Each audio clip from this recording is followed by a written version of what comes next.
अस्सलाम वालेकुम नाज़रीन, आप देख रहे हैं प्रोग्राम दो टोक। मैं हूं किरण नाज। इलेक्शन शेड्यूल आ गया है सामने सुप्रीम कोर्ट के फैसले के बाद, लेकिन पाकिस्तान तहरीक इंसाफ जो इत्मीनान है वो अभी तक नहीं आया है। Chairman PTI barrister Gauhar Khan ये कह रहे हैं कि सिर्फ इलेक्शन ही हमारा मकसद नहीं है, असल मकसद है इलेक्शन का साफ और शफाफ होना। जिन डिप्टी कमिश्नर्स ने एमपीओज़ के तहत हमारे रहनुमाओं को गिरफ्तार करवाया है वो कैसे शफाफ इलेक्शन करवा सकते हैं, ये वो सवाल उठा रहे हैं। और जमात इस्लामी ने भी ब्यूरोक्रेसी के इलेक्शन पर एतराज़ उठाया है। अब सवाल ये है कि जो जमातें इलेक्शन से पहले ही इलेक्शन के प्रोसेस के ऊपर सवालात उठा रही हैं, तो इलेक्शन हो जाने के बाद वो नताइज को कैसे तस्लीम करेंगी। और फिर ये भी सवाल उठता है यहाँ पर कि वो जो हम इस्तेहकाम की बात कर रहे हैं, सियासी इस्तेहकाम की बात हो रही है, क्या वो भी सिर्फ एक फिर ख्वाहिश ही रह जाएगी? क्या होगा आगे? वैसे इस्तेहकाम से मुझे याद आया कि इस्तेहकाम पाकिस्तान पार्टी इनकी जानिब से इस वक्त पीटीआई की विकटें गिराने का सिलसिला बड़ी तेज़ी के साथ जारी है। साबिक वफाकी वज़ीर हैं हुमायूं अख्तर ख़ान, इन्होंने जहांगीर तरीन और अलीम ख़ान की क़यादत पर एतमाद का इजहार करते हुए बाकायदा तौर पर पाकिस्तान इस्तेहकाम पाकिस्तान पार्टी में शमूलियत इख्तियार कर ली है। आज के इन अहम इशूज़ पर बात करने के लिए, इन्हीं मौज़ूआत पर बात करने के लिए पाकिस्तान के सीनियर रहनुमा है सेनेटर इरफान सिद्दीकी साहब मुझे ज्वाइन कर चुके हैं। अस्सलाम वालेकुम इरफान साहब। जी वालेकुम अस्सलाम। इरफान साहब, सबसे पहले तो ये फरमाइए सर, पाकिस्तान पीपल्स पार्टी, पाकिस्तान तहरीक इंसाफ, इन तमाम जमातों को सर डीसीस के ज़रिए इंतखाबात करवाने पर एतराज़ है। पाकिस्तान मुस्लिम लीग नून मुतमईन है इस पर? देखें, बात यह है कि इंतखाबात की एक तारीख़ का तयन हो चुका है। सदर ममलकत ने उस पर रजामंदी ज़ाहिर की, इलेक्शन कमीशन ने की, सुप्रीम कोर्ट ने उस पर मोहर लगाई और सारी जमातों ने इस पर इत्मीनान का इजहार किया। कल गुज़श्ता रोज़ आखिरी तारीख़ थी जब शेड्यूल का ऐलान होना था। उससे पहले पीटीआई को ख्याल नहीं आया कि ये इलेक्शन कौन करा रहा है। अदलिया से कहा गया तो अदलिया ने कहा जी कि हम अपने बंदे स्पेयर नहीं कर सकते। लामहला फ़ौज जो है वो रिलेक्टेंट है और फ़ौज के बारे में बहुत से तहफ़्फ़ुज़ात कुछ जमातें भी ज़ाहिर करती हैं, ख़ास तौर पे पीटीआई। और फिर आखिरी ऑप्शन क्या है कि जो ज़िली इंतज़ामिया जो हमेशा ही इंतखाबात कराती है वही कराएगी। और इंतखाब का एक निज़ाम होता है, उस निज़ाम के अंदर रहना पड़ता है। कोई अपनी मनमानी नहीं कर सकता उस वक्त वहाँ पे पोलिंग वाले दिन। तो इसलिए मेरा ख्याल है कि अब अगर हीले बहाने कोई करता है और तो आसमान से ज़ाहिर है फरिश्ते तो आ नहीं सकते। हमें देखें, दुनिया भर के अंदर पाकिस्तान वाहिद मुल्क है कि जहाँ पे एक इंटरम गवर्नमेंट बनती है और वो इलेक्शन कराती है, निगरान हुकूमत होती है। वरना तो जो मौजूद हुकूमतें होती हैं वही इलेक्शन कराती हैं। हमारे पड़ोस में भारत है, वहाँ पे जी हाँ होते हैं। तो हम नाज नखरे ही करते रहते हैं और मुतमईन नहीं होते। और उसकी वजह ये होती है कि हमें दरअसल अपने ऊपर यकीन नहीं होता। आप यकीन करें, अगर आप आवाम के साथ आपके साथ हैं तो आपको कोई मसला नहीं।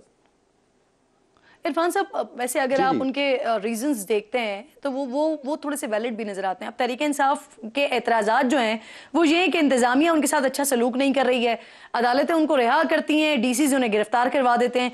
फिर उनके मातहत इलेक्शन हो तो फिर तो सवाल उठाने का जवाब पहले से पैदा हो रहा है ना सर। देखें, ये कोई आज हो रहा है? हमारे जो इलेक्शन होते रहे हैं वो कौन कराता रहा है? जब अदलिया ने कराए थे और खान साहब ने मुतालबा किया था 2013 में, तो फिर आरओ का इलेक्शन और कभी किसी का इलेक्शन कह के उन्होंने तहरीक चलाई उसके खिलाफ। 2018 में ये इंतज़ामिया वाले थे, अदलिया ने कहा जी कि अब हम नहीं देते, आप फेयर इलेक्शन कराएं। यही लोग थे ना, डिस्ट्रिक्ट एडमिनिस्ट्रेशन थी ना 2018 में, किसने इलेक्शन कराए थे? तो इसलिए मैं ये कहता हूँ कि इस तरह के बहाने न तराशें। कोई जब अदलिया नहीं आ रही, जब फौज नहीं आ रही, जब इंतजामिया नहीं आ रही, तो फिर कौन इलेक्शन कराएगा? या तो इसका कोई हल बताएं। जी। ये कहना कि जी उन्होंने अपने फ़राइज़ देखें, एक डिस्ट्रिक्ट मैनेजमेंट का जो अफसर है वो अपने उस हैसियत के अंदर अमन व अमान का मसला भी तय करेगा।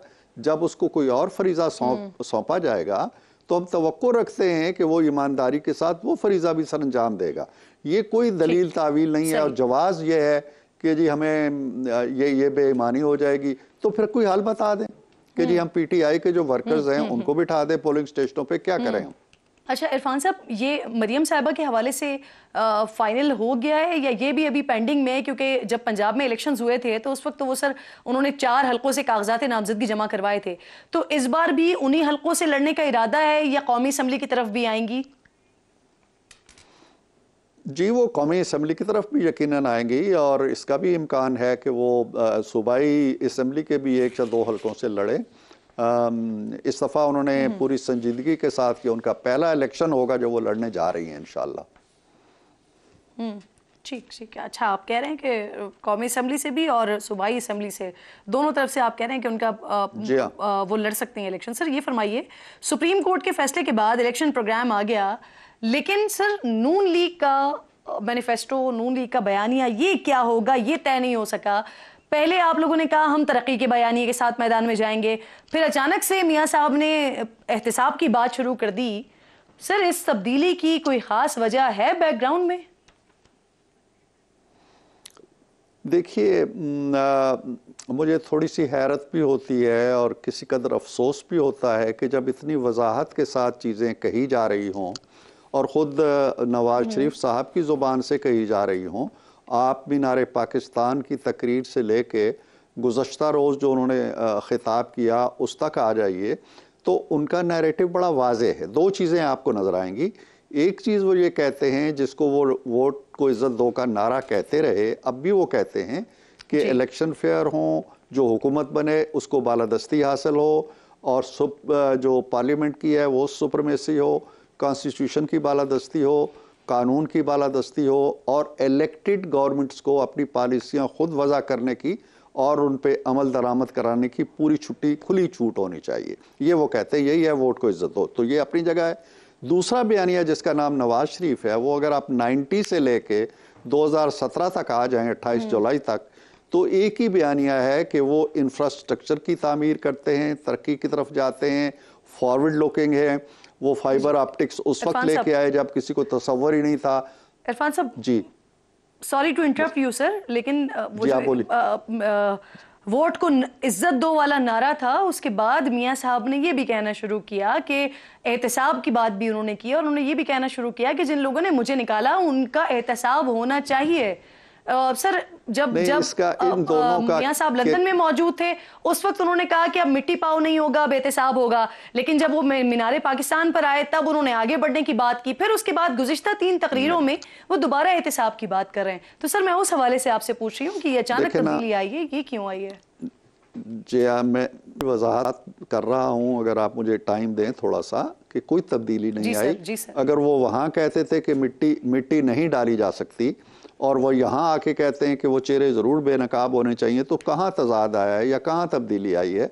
अगर वो ये कहते रहे हैं आप अगर मीनार पाकिस्तान की बात कर रही हैं कि जब उन्होंने कहा जी कि पास जो है उसको हम छोड़ने के लिए तैयार हैं, लेकिन उसी तकरीर में उन्होंने कहा था और 2 दफ़ा तकरार के साथ कहा था कि अगर हम ये बातें नहीं छोड़ेंगे जो माजी में हमारे लिए तकलीफ़ का बायस बनी मुल्क के लिए, और फिर कहा कि मेरी बात सुने, मैं दोबारा कहता हूँ, अगर वो तर्ज अमल जारी रहा, वो तर्ज अमल क्या था? वोट की तौहीन का, वोट की बेइज्जती का, इलेक्टेड लोगों को हुकूमत ना करने देने का, तो ये मुल्क आगे नहीं बढ़ेगा। ये है उनका मुस्तकिल नैरेटिव। इससे ना वो दाएं गए हैं, ना वो बाएं गए हैं और ना वो जाएंगे। आज भी वो वोट की इज्जत को अगर वो उन लफ्ज़ों के बजाय ज़्यादा वजाहत के साथ कह रहे हैं, तो उसका मतलब यही है कि कौम और मुल्क को आगे लेके जाना है तो सबको मिलके चलना होगा और आईन और कानून के मुताबिक चलना होगा। उससे हटेंगे तो मुल्क फिर अफरा तफरी का शिकार होगा। तो इरफान साहब, ये जो एहतसाब का मुतालबा कर रहे हैं, जिन लोगों के नाम को सामने लाने का मुतालबा कर रहे हैं मियां साहब, वो किससे कर रहे हैं सर? निगरान हुकूमत से कर रहे हैं या फिर ये तय हो चुका है कि अगर मुस्लिम लीग नून इक़्तिदार में आती है, हुकूमत बनाती है, तो जिन लोगों का नाम, जिन साबिक़ अफसरान का नाम मियां साहब ले रहे हैं, उनका एहतसाब करेंगे सर? वो एहतसाब की बात नहीं कर रहे, वो ये कह रहे हैं कि ये जो लोग हैं इनके चेहरे नुमायाँ होने चाहिए, सामने आने चाहिए, असबाब और मुहर्रिकात का पता चलना चाहिए कि क्यों इन्होंने एक चलते बसते हंसते आगे बढ़ते हुए मुल्क को ब्रेकें लगा के 2017 के पाकिस्तान को आप देखें, आज 2023 के पाकिस्तान को देखें, हम 6 साल आगे नहीं आए, हम कोई 15-20 साल पीछे चले गए। वो ये कहते हैं कि इनके असबाब और मुहर्रिकात का जायज़ा तो लो ना, जो इसके जिम्मेदार हैं उनको फांसी पे चढ़ाने की बात नहीं कर रहे, जेलों में डालने की बात भी नहीं कर रहे, मुकदमे चलाने की बात भी नहीं कर रहे, कड़े एहतसाब की बात भी नहीं कर रहे। वो ये कह रहे हैं कि इन लोगों का पता चलना चाहिए, कोई ट्रुथ एंड रिकन्सिलिएशन कमीशन बना लें, कुछ करें। वो पूरी कौम से कह रहे हैं, वो निगरानों से नहीं कह रहे हैं, वो पूरी कौम से कह रहे हैं कि अगर हमने कुछ करना है तो कौम की नुमाइंदगी कौन करती है? पार्लियामेंट करती है। पार्लियामेंट आएगी, पार्लियामेंट के सामने वो अपना नैरेटिव रखेंगे, पार्लियामेंट जो फिर डिसाइड करेगी, जिस तरह का मैकेनिज्म तय करेगी या नहीं करेगी, और कहेगी जी कि नहीं छोड़ दें, आगे चलते, ठीक है, हमें मंजूर है। तो सर, शहबाज शरीफ साहब वजीर आजम थे, उनके दौर में ये कमीशन या ये एहतसाब का सिलसिला उस वक्त क्यों नहीं हुआ? शायद खाकान अब्बासी साहब तकरार करते रहे, वो बार बार कहते रहे कि कमीशन बनना चाहिए, एहतसाब होना चाहिए। शहबाज शरीफ साहब ने क्यों नहीं किया? शहबाज शरीफ साहब की हुकूमत थी नहीं, वो 15 जमातों की हुकूमत थी। शहबाज साहब उसके वजीर आजम ज़रूर थे, लेकिन हुकूमत जो थी वो 15 जमातों की मुश्तरका हुकूमत थी। हर जमात का अपना एक मौक़िफ़ है। मसलन पीपल्स पार्टी तो यानी सर, अगर आप सिंगल मेजॉरिटी में आते हैं तो फिर कमीशन बनेगा, और अगर फिर से यही वाला सिलसिला होता है कि सारे लोग मिलकर आते हैं तो फिर दोबारा ये चीज़ नहीं हो सकेगी।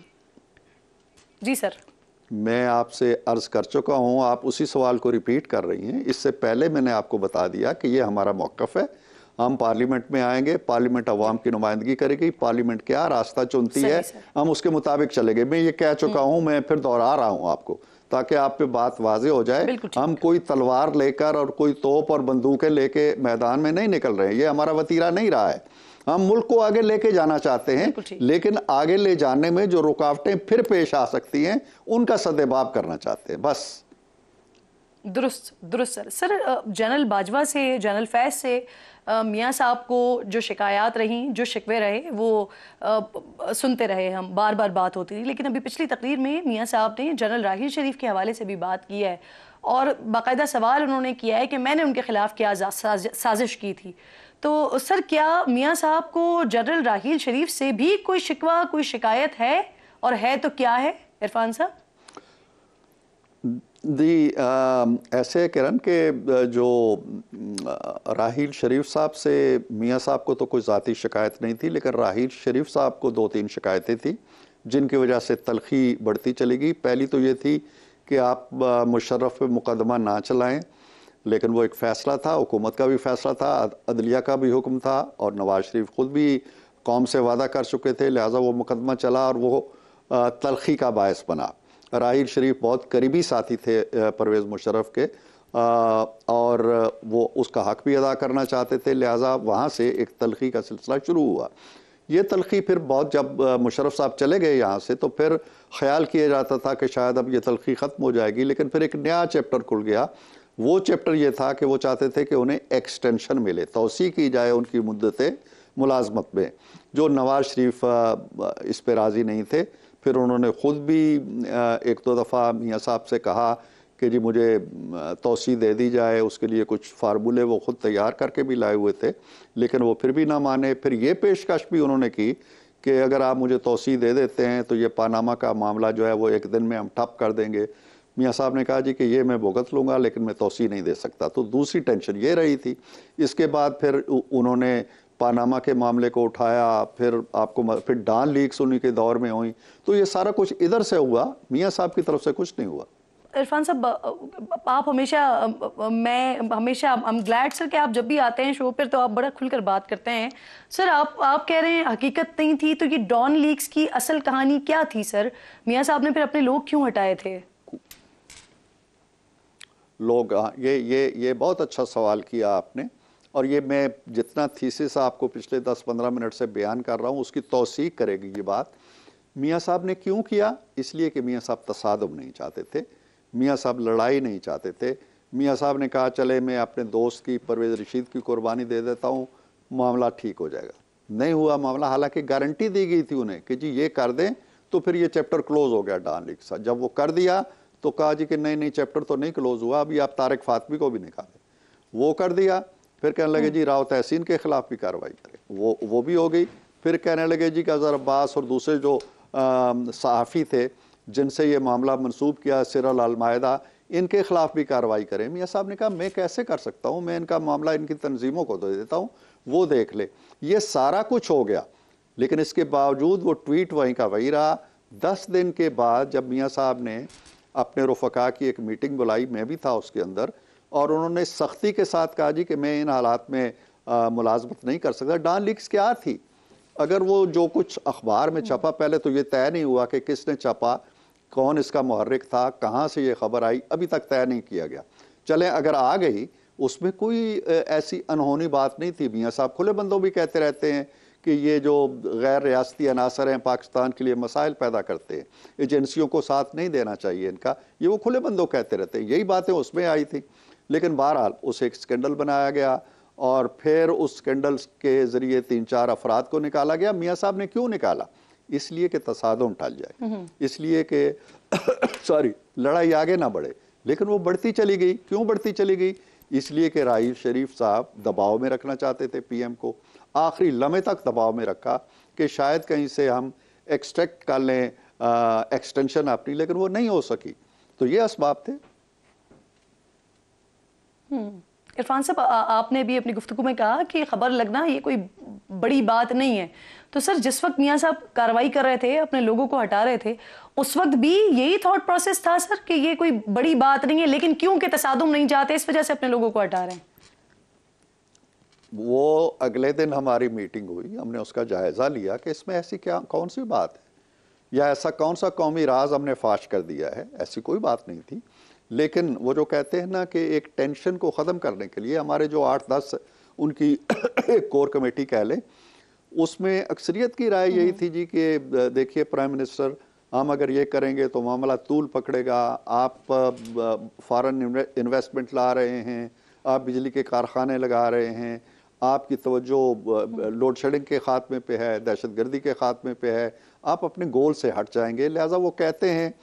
तो अब मुझे याद है किरण वो दिन जब परवेज रशीद को निकाला गया, मियाँ साहब ने मुझे बुलाया कि कहने लगे जी कि देखें अब ये मुतालबा आ रहा है। तो वो कहने लगे तो कि मैं यानी इरफान साहब करता हूँ इतनी जी आप कंप्लीट कर लें। जी मैं ये कह रहा था कि वो कहने लगे कि मैं परवेज़ की इतनी इज्जत करता हूँ कि जब ये आता है तो मैं चाहता हूँ कि मैं खड़ा होकर इसको सलाम करूँ। अब ये मेरा इतना क्लोज और इतना मुखलिस और इतना लायल रफ़ीक जो है वो इसको निशाना बना रहे हैं कि इसको निकालो। हमने यही कहा जी कि ठीक है, अगर इससे फसाद टलता है और वो ये कहते हैं कि बात आगे नहीं बढ़ेगी तो चलें। परवेज़ वैसे भी दुर्वेश मनश आदमी है, उसने कहा जी मेरी कुर्बानी देने से अगर मामला ठीक हो जाते हैं तो कोई फ़र्क नहीं पड़ता। लेकिन नहीं हुए ठीक। दूसरी कुर्बानी मांगी, फिर तीसरी मांगी, फिर चौथी मांगी, और वो कुर्बानियां चलती रहीं। बिलाखिर वज़ीर आज़म को खुद निशाना बनना पड़ा। सर यानी आप इस बात की तस्दीक कर रहे हैं या आपका कमेंट कि जो सिरिल अल्मेडा ने खबर दी थी, वो खबर उसके बाद उसके ऊपर क्या इश्यूज बने, उसके ऊपर क्या मामलात हुए, वो एक तरफ, लेकिन खबर दुरुस्त थी। खबर के दुरुस्त या झूठ होने पे आज तक कोई कमेटी नहीं बैठी, किसी ने तहकीक नहीं की, इसलिए कि वो बातें ठीक है, वो बातें हुई थी वहां पे और उसमें कोई अनहोनी बात नहीं थी। वो तो जो कमेटी बैठी उसमें फौज के दो अफसरान थे, वही अफसरान जो बाद में JIT के अंदर भी बैठे। उस वक्त उन्होंने सबसे पहले परवेज़ रशीद को निकाला, फातमी को निकाला। उस कमेटी ने, वो JIT थी एक, वो पहली JIT बनी थी और उसके अंदर ये दोनों हजरात मौजूद थे जो बाद की JIT में भी आए और यहाँ आके फिर। तो कहने का मतलब ये है कि कोई इशू नहीं था। चाय की प्याली के अंदर एक तूफान पैदा किया गया था, और तूफान क्यों पैदा किया गया था? Just to pressurise the prime minister, ताकि हम जो चाहते हैं वो हो जाए और बाकी सारी चीजें हम कहेंगे कि आप ठीक हो गए। ठीक। अच्छा सर, अभी आपने कहा कि वो जो झगड़ा शुरू हुआ था या जो एक तसादुम किसी सिचुएशन पैदा हुई या जो रंजिशें बढ़ी, वो था कि जनरल राहील तौसी मांग रहे थे और मियाँ साहब ने बराह रास्त उन्हें मना कर दिया, और फिर ये मियाँ साहब की एक लेगेसी भी रही कि वो तौसी नहीं देते थे। लेकिन फिर सर ये भी हमने देखा कि जनरल बाजवा को तौसी दी गई। तो सर मियाँ साहब ने वहाँ जब बराह रास्त मना कर दिया तो यहाँ तौसी क्यों दी? इसके पीछे क्या वजूहात थी सर? इसके पीछे कोई वजह ऐसी नहीं थी। वजह सिर्फ ये थी कि तौसी हो चुकी थी। ये नवाज शरीफ ने नहीं दी तौसी। अपना बाजवा साहब को तौसी का जो नोटिफिकेशन है वो बहुत पहले अगस्त में जारी हो चुका था। उसके जारी होने के काफ़ी अरसा बाद खोसा साहब ने इस इशू को अदालत में उठाया। उसके मुहर्रिकात हैं जो फिर कभी मैं बयान करूंगा कि उनका अपना ज़ाती इंटरेस्ट क्या था इसमें। जब ये इशू उठा तो उन्होंने कहा जी कि आइन के अंदर और कानून के अंदर, आइन के अंदर नहीं, कानून के अंदर जो है इस तरह की एक्सटेंशन या इस तरह के मामलात के बारे में कोई ज़ाब्ता बंदी नहीं की गई, कोई रूल्स रेगुलेशन नहीं बनाया आपने। तो रूल्स रेगुलेशंस बनाने के लिए कानून के अंदर तरमीम हुई, उस तरमीम का हमने साथ दिया। हमने किसी की तौसीह पे अंगूठा नहीं लगाया, ना ये कहा कि जी बाजवा को तौसीह मिलनी चाहिए, ना वो कानून ये कहता था कि बाजवा को हम एक्सटेंशन दे रहे हैं। वो एक इंडिपेंडेंट लॉ था जिसकी हमने सपोर्ट की। नहीं सर, आपके आपके अपने लोग, यानी कि जो पिछले कुछ अरसे में इत्तेहादी रहे हैं, मौलाना फजलुर रहमान साहब जैसे लोग, उनकी जानिब से खुद ये कहा गया कि इस कानून, इस तौसीह के लिए आप लोगों ने इस कानून की हिमायत की है सर, और उन्होंने हिमायत नहीं की थी। हमने किया है ना, मैं तो कह रहा हूं आपको, यही तो मैं कह रहा हूं कि हमने कानून की हिमायत की है कि चलें ये कानून के अंदर लकूना है और रेगुलराइज करना है इस सिस्टम को कि तौसीह किस तरह देनी है या नहीं देनी है, उस हद तक तो हम साथ हैं। उसके अंदर ये जिक्र नहीं था कि जी हम चूंकि इसको तौसीह दे रहे हैं जनरल बाजवा को इसलिए उसकी तौसीह करें। हमने उसकी तौसीह के लिए कोई वोट नहीं दिया, वो तौसीह ले चुका था। अगर ये कानून ना बनता किरण, बिल्कुल फेल हो जाता, तो भी एक्सटेंशन हो चुकी थी। इसका एक्सटेंशन से कोई ताल्लुक नहीं है। किसी ने वोट नहीं दिया, अपनी मर्जी से नहीं दिया, हमने दिया उस कानून को वोट, अपनी मर्जी से दिया। लेकिन इसको ये मानी जो दे दिए गए हैं कि हमने बाजवा को एक्सटेंशन दी है, ये गलत दिए गए हैं, ये गलत इंटरप्रेट किया जा रहा है हिस्ट्री को। सर, ख्वाजा आसिफ साहब ऑन रिकॉर्ड ये कह चुके हैं कि मियां साहब ऑन बोर्ड थे, उनकी मर्जी से ये फैसला हुआ। आपके दीगर जो मुस्लिम लीग नून के रहनुमा है, उनकी जानिब से ये कहा गया कि मियां साहब की रजामंदी के बगैर इतना बड़ा फैसला नहीं हो सकता। उन्होंने ब्लैंक चेक दिया सर तौसीह का। अब ठीक है, उनसे आप पूछ लीजिए। मैं अपनी मालूमात बयान कर चुका हूं, और आपने जो सवाल किया मैं उसमें ये कह सकता हूँ कि हाँ, मियाँ साहब ने ब्लैंक चेक दिया कि इस कानून की हिमायत करें। हाँ, पार्टी ने इसकी हिमायत की, पार्टी ने कानून मंजूर कराया अपना वोट दे के। मैं जो बात आपको बावर कराने की कोशिश कर रहा हूँ या गुजारिशात पेश कर रहा हूँ, वो ये हैं कि इस कानून को आप तौसीह समझ रही हैं। ये तौसीह नहीं थी, तौसीह हो चुकी थी, अगस्त से हो चुकी थी और वो फाइनल थी। ये कानून बनता या ना बनता, तौसीह पे कोई फर्क नहीं पड़ता। इस कानून को की हिमायत करके हमने तौसीह की हिमायत नहीं की है। ये बात आप नहीं समझ रही तो फिर मेरे पास तो कोई हाल नहीं है। निगरान वजीर दाखिला सर सरफराज बुगटी साहब अपने ओहदे से उन्होंने इस्तीफा दे दिया है। कल खबरें गर्म हैं कि वो इलेक्शन लड़ने जा रहे हैं, इसलिए उन्होंने इस्तीफा दिया है। तो क्या सर वो पीएमएलएन के टिकट पर इलेक्शन लड़ेंगे? देखिए, उनके इलेक्शन लड़ने में तो शायद कुछ मराइल अभी आएंगे, क्योंकि ये मामला इतना सादा शायद ना हो। उनकी ख्वाहिश ज़रूर होगी पीएमएलएन के करीब आने की, और है। वो हमारे सेनेटर हैं और रहे हैं और हमारे दोस्तों में से हैं। तो इस ख्वाहिश की हद तक तो मैं ज़रूर जानता हूँ। अब उनका हतमी फ़ैसला क्या है, वो पीएमएलएन में आते हैं या पीएमएलएन उन्हें अपने साथ शरीक सफ़र करती है, इसके बारे में मैं अभी नहीं जानता। लेकिन मामलात और भी हो सकते हैं उनके लिए। 2-2.5 महीने निगरान हुकूमत का हिस्सा रहने के बाद उन्हें ये इजाज़त मिल जाएगी कि वो इलेक्शन में हिस्सा लें, क्योंकि निगरान हुकूमतों का जो अव्वली शर्त पे वो लोग आते हैं वो यही होते हैं कि इलेक्शन में हिस्सा नहीं लेंगे।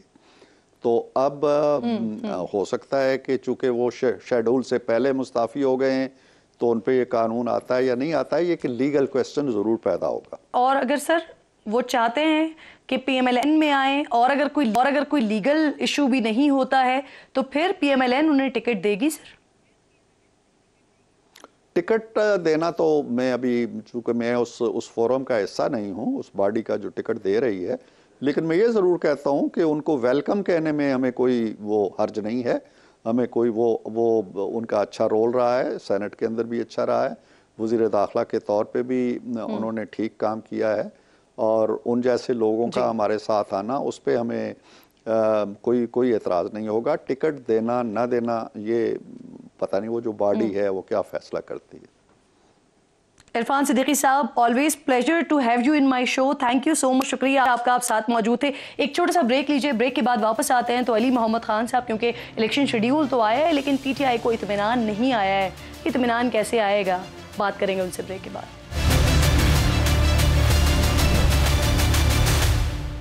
पाकिस्तान तहरीक इंसाफ के रहनुमा अली मोहम्मद खान साहब सीनियर रहनुमा हैं, तर्जुमान हैं तहरीक इंसाफ के, मुझे प्रोग्राम में ज्वाइन कर चुके हैं। अस्सलाम वालेकुम अली साहब। जी वालेकुम सलाम। अली भाई, ये चेयरमैन तहरीक इंसाफ ने सुप्रीम कोर्ट के फैसले पर अदम एतमाद का इजहार किया है। क्या पीटीआई फैसले पर नजरसानी के लिए अदालत जाने का इरादा रखती है सर? जी बहुत शुक्रिया। बिस्मिल्लाहिर्रहमानिर्रहीम, अल्लाहुम्मा सल्लि व सल्लिम व बारिक अला सय्यिदिना मोहम्मद व अला आलि मोहम्मद। देखिए, सबसे पहले तो एक बात कैटेगोरिकली यहाँ स्टेट हो जाए कि सिर्फ तहरीक इंसाफ है जो पिछले पौने दो साल से इलेक्शन मांग रही है और आईन के मुताबिक मांग रही है। और एक हमें सुप्रीम कोर्ट से फैसला मिला भी 14 मई वाला, लेकिन बदकिस्मती से वो इम्प्लीमेंट नहीं हो सका। जिम्मेदारी थी हुकूमती इदारों की, स्टेट ऑर्गन्स की, कि सुप्रीम कोर्ट के उस क्लियर डायरेक्शन को वो इम्प्लीमेंट करते, लेकिन बदकिस्मती से नहीं हुआ। तो ये तो क्लियर हो जाए कि इलेक्शन हम ही मांग रहे हैं, ना हमें सर्दी लग रही है तहरीक इंसाफ को, ना हमें कोई और डर है। हालांकि हर तरह के मुसाइब का सामना हमें है, लेकिन सिर्फ एक बुनियादी नुक्ते पे हम लाहौर हाई कोर्ट गए थे, वो ये था कि हमें इस वक्त जो डिस्ट्रिक्ट एडमिनिस्ट्रेशन है, जो हुकूमत के नीचे डिप्टी कमिश्नरी का निज़ाम है, टू बी वेरी ब्लंट, उस पर हमें एतमाद नहीं है। हम समझते हैं कि अगर जुडिशरी से आरोज आए तो निस्बतन नहीं बल्कि बहुत हद तक वो इंडिपेंडेंस अपनी दिखा सकेंगे। इस वजह से हमने ये नुक्ता रखा है, वरना हमसे ज्यादा कौन चाहेगा कि इलेक्शन हो। अली भाई, 2013 के इलेक्शंस में इमरान खान ने अदलिया को जिस तरह से मलाइन किया और इलेक्शंस के हवाले से जिस तरह से बात हुई, तो अब आप लोग मुख्तलिफ एतराज़ात के साथ सामने आ रहे हैं सर? नहीं, अगर आप थोड़ा सा हिस्ट्री में पीछे चली जाएं तो बाबाए मुफाहमत आसिफ अली जरदारी साहब की वो टर्म थी, आरओज का election, if I can remind you, तो वो तो उनकी तरफ से वो बात आई थी। हमने तो देखिए, हमने तो फेस किया ना, हमने तो फेस किया। हम तो आईनी लोग हैं, हम तो जमहूरी लोग हैं। हम तो सिर्फ इल्जामात नहीं लगाते, ना हम कोई खुदा न खास्ता हमले करते हैं सुप्रीम कोर्टों पे।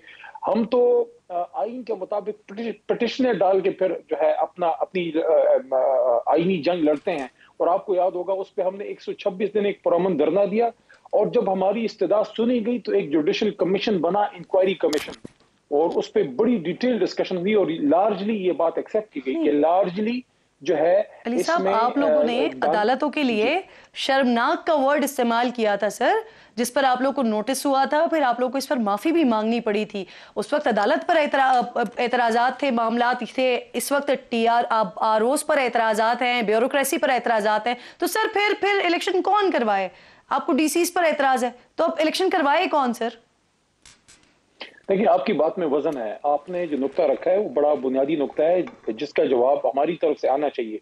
तो उस पर सिर्फ ये है कि उस जमाने में और उसके इलेक्शन के बाद बहुत सी चीजें ऐसी सामने आई जो गलत हुआ। तो गलत तो देखें, आपने बात करनी है, लेकिन 18 में फिर जब इलेक्शन दोबारा हुआ और वो जुडिशरी के नीचे दोबारा हुआ, उसमें बहुत सी चीजें बेहतर भी हुई। ये इस वजह से नहीं कि हम जीते थे, हम तो बड़ी थिन मेजोरिटी में आए थे, बल्कि हमारी तरफ तो ये सोच है कि हमारी मेजोरिटी उससे ज्यादा आनी चाहिए थी और ज्यादा थी, लेकिन पता नहीं जो भी उसमें हुआ वो माजी की कहानियां हैं। लेकिन दोनों चीजें हमने देख ली ना। 13 में हमने जुडिशरी के नीचे भी देख लिया, 18 में भी देख लिया, और 13 से पहले, यानी कि हमारी तो जिंदगी गुजर गई इन चीजों को देखते हुए। 88 का इलेक्शन, 90 का इलेक्शन, 93 का इलेक्शन, 97 का इलेक्शन, 2002 का इलेक्शन, 2008 का, ये सारा का सारा तकरीबन मेरी याददाश्त के मुताबिक ये एग्जीक्यूटिव के नीचे ही हुआ है। तो उसकी तो याददाश्त बड़ी ही तल्ख है, वो तो बहुत ही ज्यादा करख्त है।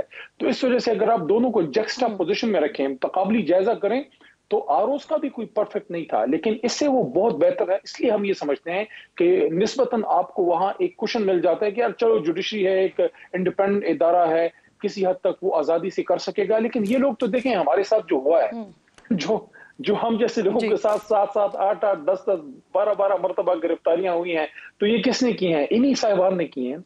तो जो वो चीजों को नहीं वो स्टैंड कर सके, तो क्या आप स्टैंड कर सकेंगे? मैं अप्रिशिएट करता हूँ जो अर्जेंसी दिखाई है हमारे चीफ जस्टिस साहब ने इस इलेक्शन में, मैं समझता हूँ अप्रिशिएबल है कि वो चाह रहे हैं कि वक्त पे इलेक्शन हो, और हम तहरीक इंसाफ की तरफ से उनको यकीन दहानी कराते हैं कि सबसे बड़ी जमात चाहती है कि वक्त पे इलेक्शन हो आइन के मुताबिक। लेकिन हमारी सिर्फ ये रिजर्वेशन है कि अगर जुडिशरी करती है तो हमें जुडिशरी पे, यानी उनके इदारे पे ज्यादा एतमाद है, चीफ साहब के इदारे पे हमें ज्यादा एतमाद है, चीफ जस्टिस साहब के। अच्छा अली साहब उसके लिए कोई दरखास्त लेके जाएंगे आप? अभी परसों फिर दोबारा कोर कमेटी है, तो उसमें कोई हतमी फैसला हो जाएगा, और बीच में खान साहब से भी कोई डायरेक्शन आ जाएगी बानी चेयरमैन से। तो जो बैरिस्टर गौहर साहब हमारे जो कायम मकाम चेयरमैन है, उन्होंने जो बात की है, उन्होंने उसूली बात की कि हम इलेक्शन चाहते हैं और वक्त पे चाहते हैं, लेकिन हम चाहते हैं कि ट्रांसपेरेंसी ज्यादा आए, और ट्रांसपेरेंसी के लिए हम हुकूमती आर्म से जो इंतजामिया है उससे ज्यादा हम अदलिया पे जो काजी साहब के नीचे है, हम तो काजी साहब के इदारे पे ज्यादा एतमाद कर रहे हैं। अच्छा, एक और बात ये भी अली साहब कि जिन डीसीज या एसीज पर आप लोगों को एतराजात हैं, उनकी लिस्ट लेकर भी तो आप इलेक्शन कमीशन जा सकते हैं, ना कि आप पूरे सिस्टम के ऊपर ही भी एतराज उठाएं। देखिए वो एक ऑप्शन हो सकता है, लेकिन इस तरह से अब किस तरह से आप पिन पॉइंट करेंगे जब अभी तक हुआ नहीं है। अभी तक उनका सिर्फ एक फेस हमने देखा है पिछले पौने 2 साल में, जो जिस तरीके से हमारे ऊपर एक ऑनस्लॉट हुई है, पुलिस गर्दी हुई है, जिस तरह हमारे लोगों को, देखिए हम तो ये नहीं कह रहे, जिसने, आप मुझे बताएं, जिसने गलत किया है, जो स्टेट इंस्टीट्यूशंस पे जाके जिसने ज्यादती की है, कोई हम में से कोई उसको डिफेंड करता है? मैं करता हूं, इवन खान साहब करते हैं, कोई नहीं करता। लेकिन हम तो ये कह रहे हैं कि जो उसकी आड़ में या उसकी बुनियाद पे और जो हमारे साथ ज्यादतियां हुई हैं, जैसे कल हमारे शोएब शाहीन साहब को क्वेटा अंदर जाने से रोका गया, क्या क्वेटा पाकिस्तान का हिस्सा नहीं? एक पाकिस्तान के सुप्रीम कोर्ट का वकील, हमारा एक बुनियादी मेन लीडरशिप का आदमी वकील है, और वो वहां जाके वो एक पॉलिटिकल एक्टिविटी कर रहे हैं। देखिए इलेक्शन अनाउंस हो चुकी है, शेड्यूल भी अब आ गया है। अब आप मुझे बताएं, इन हालात में अगर तहरीक इंसाफ का एक लीडर जाके जलसा करता है, जैसे मरवत साहब को लाहौर से गिरफ्तार किया गया, और देखें गिरफ्तारी तो फिर भी एक और चीज है, मैं कहता हूं जो वापस भेजा गया है वो गिरफ्तारी से भी एक स्टेप फॉरवर्ड है। क्या खुदा न खास्ता बलोचिस्तान नो गो एरिया है? नहीं, बलोचिस्तान तो हमारा दिल है, बलोचिस्तान तो हमारे सर का ताज है, तो क्यों वहां फिर तहरीक इंसाफ जाके पॉलिटिकल एक्टिविटी? मैं तो कहता हूं सब करें ना, बिलावल साहब भी करें, मियां साहब भी करें, खान साहब भी करें। यार आने दे खान साहब को बाहर, आती का मेड इन पाकिस्तान आदमी है, वो मुहब्बत वतन आदमी है, उसको करने दें इलेक्शन, फैसला आवाम को करने दें। ठीक ठीक ठीक। तो सर इसका फैसला भी तो अदालतों को करने देना कि उन्होंने कब और कैसे बाहर आ रहा है। मुझे बताएं सर, उमैर नियाजी की दरखास्त आजाद शफाफ कर लेना उसको, तो खान साहब को तो एक तरह से, खान साहब कोई वॉर क्रिमिनल तो नहीं है ना, जो इतना सीक्रेट सारा कुछ हो रहा है। आप लोगों को जाने देना, आप लोग जाके कवर करें ना जी, ओपन ट्रायल होना जी, एक राइट नहीं है, ड्यू प्रोसेस आइन के मुताबिक हमारा राइट नहीं है। ठीक। अच्छा सर, ये उमैर नियाजी की दरखास्त पर तहरीक इंसाफ की तरफ से भी कंफ्यूजन ही नजर आई है, तो ये जो उनकी लाहौर हाई कोर्ट में दरखास्त थी, ये क्या पार्टी पॉलिसी नहीं थी, उनकी इनफरादी कोशिश थी, ये उनका इनफरादी फेल था? नहीं, देखें उमैर साहब जिम्मेदार आदमी हैं, और मैं तो उनको हमेशा बड़ा ही समझ बूझ वाला और बड़ा ही एक ठंडे दिमाग वाले, कोई जज्बाती आदमी नहीं है, कोई ऐसे कोई जज्बाती नो, हालांकि कोई इतनी बड़ी उम्र के भी नहीं है। कल मैंने गुफ्तगू सुनी, मैं टीवी पे देख रहा था चीफ साहब की, जो वहाँ डिस्कशन हो रही थी कोर्ट रूम नंबर 1 में, तो बिल्कुल उमैर साहब एक संजीदा आदमी है और सीनियर कानूनदान भी हैं। वो कैसे इंडिविजुअल कैपेसिटी में जा सकते हैं, वो तो इस एक नुक्ते पे पार्टी की तरफ से गए थे कि हमें आरओज के लिए जुडिशरी से हम लोगों पे ज्यादा एतमाद करेंगे, एग्जीक्यूटिव पे हमें एतमाद, क्या हम पॉइंट टेकन सर, आप कह रहे हैं कि ये पार्टी की पॉलिसी थी, हमारी तजवीज है कि जुडिशरी के नीचे हो तो ज्यादा साफ शफाफ। आ गया आपका जवाब अली साहब, जवाब आ गया आपका। मुझे बताइए कि तहरीक इंसाफ का इलेक्शन शेड्यूल आ गया है, टिकट के लिए दरखास्तें मौसूल हो रही हैं, एक तो ये, दूसरा जो हो रही है उनमें वकला की तादाद कितनी है सर? देखिए उसके लिए तो मेरे पास कोई ऐसी अभी डिटेल इंफॉर्मेशन नहीं है, वो तो अभी कलेक्ट हो रही है, उस पर तो पूरा हमारा इलेक्शन सेल काम कर रहा है। लेकिन हमारी पहली प्रायोरिटी, पहली प्रेफरेंस ये है कि हलकों में वो जो पॉलिटिकल वर्कर हैं जो 26-27 साल से 10-12 साल से वहाँ अपनी एक्टिविटीज कर रहे हैं, वो उनको अगर वो जीतने की पोजीशन में या मुकाबले की पोजीशन में है, उनको हम टिकट दें। उनमें वकला भी हो सकते हैं और आम पॉलिटिकल वर्कर भी, लेकिन जहां हमारा कोई सीट खाली है, हमारा कोई कैंडिडेट छोड़ के चला गया और फौरी रिप्लेसमेंट नहीं है, तो उस जगह तो लाजमी तौर पे हमने वकला को जो है लेके आना है। लेकिन ऐसा भी नहीं है कि हम सिर्फ वकला को देने हैं। ये मैं इसलिए कह रहा हूँ कि हमारे जो पॉलिटिकल वर्कर हैं वो बददिल ना हो, उनको पूरा मौका जो है वो दिया जाएगा। अभी चूंकि प्रोसेस चल रही है और अब मेरे ख्याल में हफ्ते दिन में इंशाल्लाह सिचुएशन बिल्कुल क्लियर हो जाएगी इंशाल्लाह। ठीक, क्योंकि सर आप लोग की तरफ से ये कमेंट्स आए थे ना कि हम वकला को मैदान में उतारना चाह रहे हैं। सर लतीफ़ खोसा साहब के हवाले से खबरें आ रही हैं कि शायद वो तहरीके इंसाफ में शामिल हो रहे हैं, आपके प्लेटफॉर्म से इलेक्शन लड़ने जा रहे हैं। अब इसकी तस्दीक या तरदीद करेंगे? देखें, जब वो पीपल पार्टी में भी थे ना, तो मुझे उनमें पीटीआई के जरासीम लगते थे, क्योंकि वो हमें जरा बड़ा मुस्कुरा के हमारी तरफ देखते थे। शायद उनको पता था कि हक परस्त यही है। अब वो गई, अब वो क्या कहते हैं जो अलामा साहब ने कहा कि अब वो पीपल पार्टी भुट्टो साहब वाली जो है वो किधर है? अब तो जरदारी राज है। तो मोस्ट वेलकम खोसा साहब is most welcome, ex governor Punjab और सीनियर कानूनदान, he is most welcome in Pakistan Tehreek Insaf. नहीं, आप वेलकम करने को तैयार हैं? वो आ रहे हैं, कंफर्म कर रहे हैं आप? नहीं, मैं कंफर्म नहीं कर रहा क्योंकि मेरे से राब्ता नहीं है, लेकिन अगर वो आ रहे हैं तो मैं पहला बंदा हूंगा जो उनको वेलकम करूंगा इंशाल्लाह। ठीक, अली साहब अगर आप कोई कमेंट करना चाहें, आज सानिया एपीएस का दिन, ढाका का दिन भी है।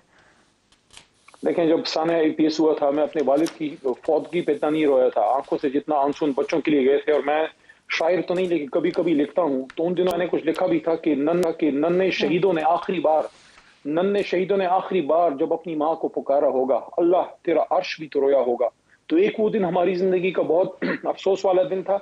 और एक 16 दिसंबर 71, जो हम तब तो पैदा नहीं हुए थे, लेकिन मैं हमेशा ये समझता हूँ कि ये हम पे कायद का कर्ज है, इकबाल का कर्ज है, शहीदों का कर्ज है कि हम 71 का जो है उसका बदला मुनाफे समेत लें और अपने आने वाली नस्लों को याद दिलाएं कि 71 में हमारे साथ क्या हुआ था। हमारे दुश्मन ने हमारे बीच में जो है रखना डाल के शरारत करके दो भाइयों को लड़ाया था, चाहे वजह उसकी कोई भी हो। हिंदुस्तान की शरारत की वजह से ये सारा मुक्ति बानी उठी थी और हमारी अपनी पाक फौज को जो है वो बदनाम करने की सही की गई और हम अपने ही मुल्क में हम दो लख्त हो गए।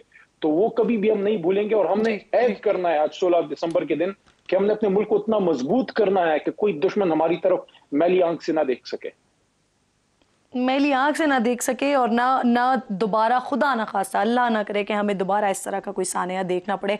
बहुत मोहम्मद खान साहब प्रोग्राम में साथ मौजूद थे और आपने ये जो बात कही ना, दो भाइयों के बीच में जो रखना डाला गया और टुकड़े किए गए, उसके बाद लेकिन आज जो सिचुएशन है कि हम कहाँ हैं और हमारा वो भाई कहाँ है, इस पर जरा बात करते हैं। एक छोटा सा ब्रेक लीजिए, ब्रेक के बाद वापस आते हैं। अली मोहम्मद खान साहब, आपका बेहद शुक्रिया।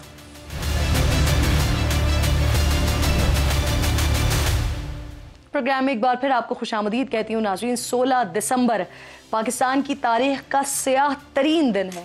16 दिसंबर 1971 जब पाकिस्तान का वजूद टुकड़े हो गया। 2014 16 दिसंबर सानिया एपीएस 144 मासूम नन्हे बच्चे और असातिज़ा, इनकी शहादत ने तारीख की स्याही में मज़ीद तारीकी फेर दी। भुट्टो साहब से एक नारा मंसूब किया जाता है कि इधर हम उधर तुम। आज 52 साल गुजर गए हैं, उसके बाद हम देखते हैं कहाँ हम कहाँ वो।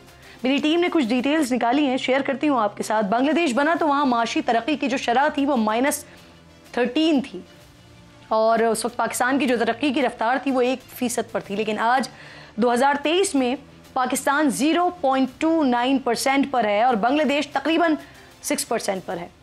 गुज़िश्ता 10 सालों से बांग्लादेश मुसलसल 6% के साथ अपनी मईशत को संभाले हुए है। इस वक्त बांग्लादेश की मईशत का जो हजम है वो $454 अरब है, जबकि पाकिस्तान की मईशत का हजम $340 अरब है। आलमी बैंक के मुताबिक बांग्लादेश की फ़ीकस आमदनी 1972 में $90 थी, जबकि पाकिस्तान की $150 थी। मौजूदा दौर में देखा जाए तो पाकिस्तानियों की जो फ़ीकस आमदनी है वो 1567 या $1568 है, बांग्लादेश की $2687 है। 1972 में बांग्लादेश की बरामदात $35 करोड़ थी, जबकि पाकिस्तान की 67 करोड़ थी। 2022 में बांग्लादेश की बरामदात $60 अरब से ज़ायद रही हैं, जबकि पाकिस्तान की $40 अरब से भी कम थी। हम गुज़िश्ता 20 सालों में डिक्लाइन, तबाही की तरफ जा रहे हैं और वो बुलंदियों को छू रहे हैं। इसकी वजह सियासी अशराफिया के ऑब्वियसली ज़ाती मफादात, ताकतवर हल्कों के अपने अपने खेल सभी शामिल हैं। तफसील में जाऊँगी तो फिर बड़ी ज़्यादा शिकायत होगी। अल्लाह पाक से दुआ है कि हमें सबसे पहले पाकिस्तान का सोचने की तौफीक दे, आमीन। उम्मीद है कि अगले दिसंबर में मैं कहूँगी कि पाकिस्तान तेज़ी से तरक्की की राहों की जानिब गामज़न है। इसी दुआ के साथ प्रोग्राम का इख्तिताम करते हैं। अपना और अपने मुल्क का ख़ास ख्याल रखिए और फ़लस्तीन को अपनी दुआओं में याद रखिए। अल्लाह ने के बाद।